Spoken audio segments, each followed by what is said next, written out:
नमस्कार। आज की इस खास चर्चा में आपका स्वागत है। हमारे पास 4 फरवरी 2026 के डेली करंट अफेयर से जुड़ी कुछ बहुत ही दिलचस्प जानकारियां हैं। और आज हम सिर्फ ये नहीं देखेंगे कि क्या हुआ, बल्कि इनके पीछे की कहानी और इनके असल मतलब को समझने की कोशिश करेंगे। हाँ, बिल्कुल। आज की खबरें अर्थव्यवस्था के बड़े फैसलों से लेकर सुप्रीम कोर्ट के एक ऐतिहासिक कदम और टेक्नोलॉजी की दुनिया में हो रहे कुछ हैरान करने वाले बदलावों तक फैली हुई हैं। तो हमारा मकसद यही है कि हम समझें कि इन सब का हमारी जिंदगी पर क्या असर पड़ेगा। तो चलिए शुरू करते हैं अर्थव्यवस्था की सबसे बड़ी खबर से। 16वें वित्त आयोग की रिपोर्ट आ गई है, अरविंद पनगड़िया की अध्यक्षता में। पहली नजर में तो लगता है कि कुछ खास नहीं बदला। राज्यों को केंद्रीय टैक्स में से 41% हिस्सा अब भी मिलेगा। हाँ, जो पहले भी मिलता था। तो फिर इसमें बड़ी बात क्या है? देखिए, बड़ी बात हिस्सेदारी के आंकड़े में नहीं है, बड़ी बात है उस फॉर्मूले में जिससे ये पैसा बांटा जाएगा। अच्छा। हाँ, अब तक राज्यों को पैसा बांटने का सबसे बड़ा आधार उनकी आबादी होती थी, लेकिन अब इसे बदलकर राज्यों की जीडीपी मतलब उनकी आर्थिक तरक्की में योगदान को ज्यादा महत्व दिया जाएगा। ओह, तो ये है असली बदलाव। जी, और ये 1 अप्रैल 2026 से लागू होगा। यही वो बदलाव है जो राज्यों के लिए एक तरह से गेम चेंजर साबित होगा। लेकिन क्या इससे उन राज्यों के साथ नाइंसाफी नहीं होगी जिनकी जीडीपी शायद उतनी ज्यादा न हो पर आबादी बहुत है? मतलब जरूरतें भी तो ज्यादा है वहां। आपने बहुत अहम सवाल उठाया है। देखिए, इसका एक दूसरा पहलू भी है। जो राज्य पहले से ही औद्योगिक रूप से मजबूत हैं, जैसे महाराष्ट्र या गुजरात, वो और अमीर होते जाएंगे। और जो थोड़े पिछड़े हुए हैं, उनके लिए ये दौड़ और मुश्किल हो सकती है। तो एक क्षेत्रीय असमानता का खतरा तो है। हाँ, और इसका असर तो शायद दिखना भी शुरू हो गया है। पंजाब वाली खबर तो वाकई चौंकाने वाली है। बिल्कुल, उनका रेवेन्यू डेफिसिट ग्रांट यानी राजस्व घाटा अनुदान पूरी तरह खत्म कर दिया गया है। पूरी तरह से? हाँ, बिल्कुल। इससे उन्हें हर साल लगभग 4800 करोड़ रुपए का सीधा नुकसान होगा। ये तो बहुत बड़ी रकम है। बहुत बड़ी। और ये दिखाता है कि केंद्र की सोच अब बदल रही है। वो राज्यों को सिर्फ पैसा देकर मदद करने की बजाय उन्हें आर्थिक तौर पर आत्मनिर्भर बनने के लिए एक तरह से मजबूर कर रही है। अर्थव्यवस्था से ही जुड़ी एक और बड़ी खबर भारत अमेरिका व्यापार को लेकर है। रेसिप्रोकल टैरिफ को 50% से घटाकर सीधा 18% कर दिया गया है। ये सुनने में तो बहुत बड़ी राहत लगती है। हाँ, पर ये 50% का आंकड़ा बना कैसे था, वो समझना दिलचस्प है। बताइए। तो देखिए, आसान भाषा में एक बेस टैक्स था 25%। उसके ऊपर कुछ अंतर्राष्ट्रीय नीतियों की वजह से, जैसे रूस से तेल खरीदने पर, अच्छा, उस वजह से। हाँ, उस पर एक 25% की पेनल्टी और लग जाती थी। तो 25 और 25 मिलाकर ये 50% का भारी भरकम टैरिफ बन गया था। अब डोनाल्ड ट्रंप द्वारा उस पूरी जटिल संरचना को हटाकर एक सीधा 18% का टैरिफ कर दिया गया है। अच्छा, तो ये सिर्फ एक टैक्स कटौती नहीं है, बल्कि एक तरह से नियमों को आसान बनाने जैसा भी है। बिल्कुल। रेसिप्रोकल टैरिफ का मतलब ही होता है जैसे को तैसा। आप हमारे सामान पर जितना टैक्स लगाएंगे, हम भी उतना ही लगाएंगे। सही पकड़ा। तो इस कटौती से भारतीय अर्थव्यवस्था और खास तौर पर शेयर बाजार को एक बहुत बड़ा बूस्ट मिलने की उम्मीद है। तो एक तरफ सरकार अंतर्राष्ट्रीय व्यापार को आसान बना रही है और दूसरी तरफ देश के अंदर एक नई तरह की अर्थव्यवस्था पर भी जोर दे रही है। बजट 2026 में ऑरेंज इकोनॉमी का जिक्र हुआ है। ये नाम ही काफी अलग है। क्या है ये? ऑरेंज इकोनॉमी मतलब रचनात्मक और सांस्कृतिक उद्योग। इसमें वो सब कुछ आता है जो हमारी क्रिएटिविटी से जुड़ा है, जैसे संगीत, फिल्म, गेमिंग। हाँ, डिजाइन, फैशन और आज के दौर का सबसे बड़ा ट्रेंड कंटेंट क्रिएशन। सरकार अब ये मान रही है कि भारत की असली ताकत सिर्फ फैक्ट्रियों में नहीं, बल्कि यहाँ के लोगों की रचनात्मकता में भी है। और इसके लिए लक्ष्य भी काफी बड़े रखे गए हैं। 2030 तक 20 लाख नौकरियां। जी, और उसके लिए 15,000 स्कूलों में कंटेंट क्रिएटर लैब्स बनाई जाएंगी। ये तो सीधे सीधे नई पीढ़ी में निवेश करने जैसा है। यही बात इसे खास बनाती है। ये सिर्फ एक घोषणा नहीं है, इसके लिए जमीनी स्तर पर काम करने की एक पूरी योजना है। सोचिए, स्कूलों में कंटेंट क्रिएटर लैब्स। मतलब हम बच्चों को शुरुआत से ही इन नए दौर के स्किल्स के लिए तैयार कर रहे हैं। बिल्कुल। साथ ही पूर्वी भारत में एक नया नेशनल इंस्टीट्यूट ऑफ डिजाइन यानी NID भी खोला जाएगा। ये दिखाता है कि पारंपरिक उद्योगों के साथ साथ अब रचनात्मक क्षेत्र की आर्थिक क्षमता को भी गंभीरता से लिया जा रहा है। तो एक तरफ अर्थव्यवस्था का भविष्य इंसानी रचनात्मकता में देखा जा रहा है और दूसरी तरफ देश का भविष्य टिकाऊ ऊर्जा पर भी निर्भर है। और इस मामले में गुजरात एक कमाल का उदाहरण पेश कर रहा है। एक रिपोर्ट आई है कि गुजरात अब भारत का रिन्यूएबल एनर्जी लीडर बन गया है। हाँ, और इसके आंकड़े वाकई हैरान करने वाले हैं। 2025 में गुजरात का कुल उत्पादन 42 गीगावाट था। 42 गीगावाट। जी, और इसमें कुछ बातें बहुत खास हैं। पहली, गुजरात अकेले भारत के कुल नवीकरणीय ऊर्जा उत्पादन का 16.5% हिस्सा दे रहा है। 16% से ज्यादा सिर्फ एक राज्य से। हाँ, ये एक अकेले राज्य के लिए बहुत बड़ी उपलब्धि है। और कच्छ में जो खावड़ा हाइब्रिड पार्क है, वो तो दुनिया का सबसे बड़ा पार्क बताया जा रहा है। सही कहा, वो सोलर और पवन ऊर्जा दोनों का उत्पादन करता है और उसकी क्षमता 30 गीगावाट है। ये अपने आप में एक अजूबा है। और सिर्फ बड़े पार्क ही नहीं, रूफटॉप सोलर मतलब घरों की छतों पर लगे सोलर पैनल के मामले में भी देश का 25% हिस्सा अकेले गुजरात से आता है। ये दिखाता है कि अगर सही पॉलिसी हो तो क्या कुछ मुमकिन है। बिल्कुल, दूसरे राज्यों के लिए सीखने वाली बात है। विज्ञान की दुनिया से एक और ऐसी ही प्रेरणादायक खबर है जो हर भारतीय के लिए गर्व की बात है।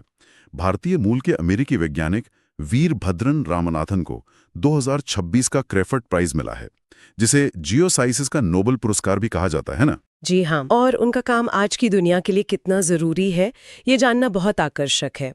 उन्होंने 1975 में ये खोज की थी कि क्लोरोफ्लोरोकार्बन यानी CFC गैसें, हाँ, जो उस समय फ्रिज और एसी में आम थी, वो सिर्फ हमारी ओजोन परत को ही नुकसान नहीं पहुंचाती, बल्कि ये बहुत शक्तिशाली ग्रीनहाउस गैसें भी हैं। मतलब ये ग्लोबल वार्मिंग भी बढ़ाती हैं। हाँ, और सिर्फ बढ़ाती नहीं बल्कि बहुत ज्यादा। उनकी रिसर्च ने दिखाया कि एक CFC अणु गर्मी को रोकने में 10,000 कार्बन डाइऑक्साइड अणुओं के बराबर शक्तिशाली है। 10,000 गुना, ये तो अविश्वसनीय है। जी, मतलब हम ओजोन लेयर को बचाने के साथ साथ अनजाने में ग्लोबल वार्मिंग पर भी एक बहुत बड़ा हमला कर रहे थे। तो उनकी खोज ने दुनिया को जगाया। बिल्कुल, उनकी इसी खोज ने 1987 के मॉन्ट्रियल प्रोटोकॉल का वैज्ञानिक आधार बनाया। वो ही अंतर्राष्ट्रीय संधि है जी। जिसने दुनिया भर में CFCs के उत्पादन पर रोक लगाई और ओजोन परत को बचाने में सबसे बड़ी भूमिका निभाई। सही कहा, तो उनका काम सीधे तौर पर हमारी पृथ्वी के स्वास्थ्य से जुड़ा है। तो जहां एक तरफ इंसानियत पृथ्वी को बचाने के तरीके खोज रही है, वहीं टेक्नोलॉजी की दुनिया में एक ऐसा प्रयोग हो रहा है जो हमें भविष्य के बारे में सोचने पर मजबूर कर देता है। बात हो रही है मल्टीबुक की, दुनिया का पहला सिर्फ AI वाला सोशल मीडिया प्लेटफॉर्म। सच कहूं तो जब मैंने पहली बार इसके बारे में पढ़ा तो मुझे ये बहुत अजीब लगा। एक ऐसा फेसबुक जहां कोई इंसान ही नहीं है। हाँ, ये एक बहुत ही अनोखा कॉन्सेप्ट है।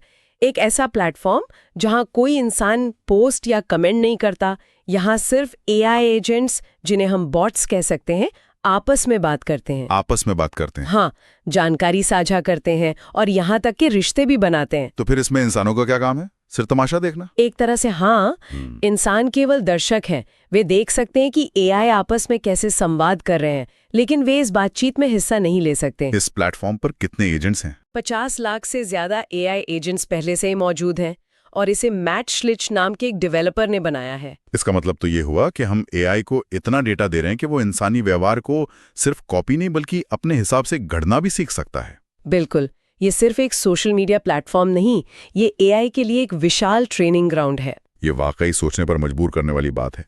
चलिए, अब AI की इस काल्पनिक दुनिया से निकलकर जमीनी हकीकत पर आते हैं और बात करते हैं एक ऐसे फैसले की जो सामाजिक न्याय की दिशा में एक मील का पत्थर साबित हो सकता है। सुप्रीम कोर्ट ने कहा है कि मासिक धर्म स्वास्थ्य अब अनुच्छेद 21 के तहत जीने का मौलिक अधिकार है। ये एक ऐसा फैसला है जिसका असर आने वाले कई सालों तक दिखेगा। इसका मतलब सिर्फ एक घोषणा नहीं है। अच्छा? हाँ, बल्कि इसके लिए सरकार और संस्थानों को बाकायदा निर्देश दिए गए हैं। ये अधिकार को जमीनी हकीकत में बदलने की एक बहुत मजबूत कोशिश है। और ये निर्देश काफी ठोस हैं, जैसे कक्षा 6 से 12 तक एक राष्ट्रीय हाइजीन पॉलिसी बनाना, सभी स्कूलों में लड़कियों के लिए साफ शौचालय, सैनिटरी नैपकिन और वेंडिंग मशीन की सुविधा सुनिश्चित करना। ये बहुत बुनियादी जरूरतें हैं जो अब तक पूरी नहीं हो पाई थीं। सही कहा। और इसमें जो सबसे क्रांतिकारी बात है वो ये कि जागरूकता के लिए जो कार्यक्रम चलाए जाएंगे उनमें लड़कों और पुरुष शिक्षकों को भी शामिल करना अनिवार्य होगा। ये बहुत जरूरी है। हाँ, ये इस विषय से जुड़े सामाजिक कलंक और शर्म को तोड़ने के लिए एक बहुत जरूरी कदम है। ये सिर्फ एक स्वास्थ्य का मुद्दा नहीं है, ये समानता और सम्मान का भी मुद्दा है। और अगर हम इसे बड़ी तस्वीर में देखें तो जब लड़कियों को स्कूल में बेहतर माहौल मिलेगा तो उनका ड्रॉप आउट रेट कम होगा, वो ज्यादा पढ़ेंगी और कौन जाने उनमें से कितनी भविष्य में हमारी ऑरेंज इकोनॉमी का हिस्सा बनेंगी, है ना? आपने बिल्कुल सही जोड़ा। यही तो इन घटनाओं का आपसी जुड़ाव है। सामाजिक सुधारों का सीधा असर देश की आर्थिक और रचनात्मक तरक्की पर पड़ता है। और तरक्की की ऐसी ही एक और कहानी खेल की दुनिया से आ रही है।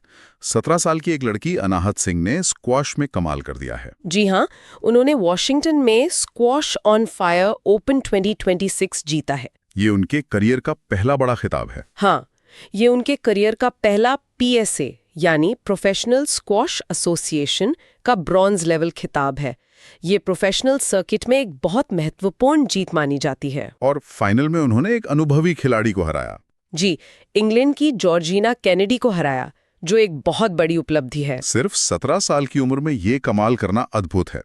और इस जीत के साथ वो टॉप 20 रैंकिंग में पहुंचने वाली सबसे कम उम्र की एशियाई खिलाड़ी भी बन गई हैं। और ये भारत में स्क्वॉश जैसे खेलों के लिए बहुत अच्छी खबर है, जिन्हें अक्सर क्रिकेट की चकाचौंध में उतनी तवज्जो नहीं मिलती। सही बात है। अनाहत सिंह जैसी प्रतिभाएं इन खेलों को नई पीढ़ी के बीच लोकप्रिय बनाने में मदद करती हैं। चलिए अब कुछ और जरूरी खबरों पर एक नजर डालते हैं। आज 4 फरवरी को विश्व कैंसर दिवस है। हाँ, और इस साल की थीम है united by unique people centred care. इसका क्या मतलब हुआ? इसका मतलब है कि कैंसर के इलाज में वन साइज फिट्स ऑल वाला तरीका नहीं चलेगा। हर मरीज अलग है और उसकी जरूरतों के हिसाब से देखभाल होनी चाहिए। अच्छा, और कल से मुंबई में फसल पोषण शिखर सम्मेलन भी शुरू हो रहा है। जी, और इस बार का फोकस स्पेशलिटी फर्टिलाइजर्स और वन नेशन वन लाइसेंस की नीति पर है। मतलब खेती में नई तकनीक को बढ़ावा देना और किसानों के लिए लाइसेंस लेने की प्रक्रिया को आसान बनाना। कुछ और फटाफट अपडेट्स भी देख लेते हैं। ऑस्ट्रेलियन ओपन 2026 के पुरुष एकल विजेता कार्लोस अल्काराज बने हैं। और एक दिलचस्प खबर, इस साल ऑडियो बुक श्रेणी में ग्रैमी अवार्ड दलाई लामा को मिला है। वाकई? हाँ, ये दिखाता है कि स्पोकन वर्ड और ऑडियो कंटेंट अब मुख्य धारा की कला का कितना बड़ा हिस्सा बन चुके हैं। पंजाब के आदमपुर हवाई अड्डे का नया नाम गुरु रविदास के नाम पर रखा गया है। और थाईलैंड मास्टर्स बैडमिंटन में भारत की दिविका सेहाग ने महिला एकल का खिताब जीता है। और एक आखिरी खबर, भारतीय सेना और ITBP के बीच अग्नि परीक्षा नाम का एक संयुक्त अभ्यास भी हुआ। तो आज हमने अर्थव्यवस्था में बड़े नीतिगत बदलावों से लेकर विज्ञान की दुनिया में एक भारतीय की शानदार उपलब्धि और सुप्रीम कोर्ट के ऐतिहासिक फैसले तक कई अहम मुद्दों को समझने की कोशिश की। इन सभी खबरों को एक साथ देखने पर एक बड़ी और दिलचस्प तस्वीर उभरती है। एक तरफ हम बजट में ऑरेंज इकोनॉमी के जरिए मानवीय रचनात्मकता, कला और संस्कृति को अर्थव्यवस्था का एक जरूरी हिस्सा मान रहे हैं, और दूसरी तरफ मुल्ट बुक जैसा प्लेटफॉर्म बन रहा है जहां इंसानी बातचीत और रचनात्मकता की कोई जगह ही नहीं है। सब कुछ AI चला रहा है। हाँ, ये एक अजीब विरोधाभास है। बिल्कुल। तो सोचने वाली बात ये है कि मानवीय रचनात्मकता और AI की इस कृत्रिम दुनिया के बीच जो ये विभाजन बढ़ रहा है, उसका हमारे भविष्य के समाज और संस्कृति पर क्या असर होगा? क्या ये दोनों दुनियाएं एक दूसरे के साथ मिलकर चलेंगी या फिर एक दिन एक दुनिया दूसरी पर हावी हो जाएगी? इस सवाल पर विचार जरूर करना चाहिए।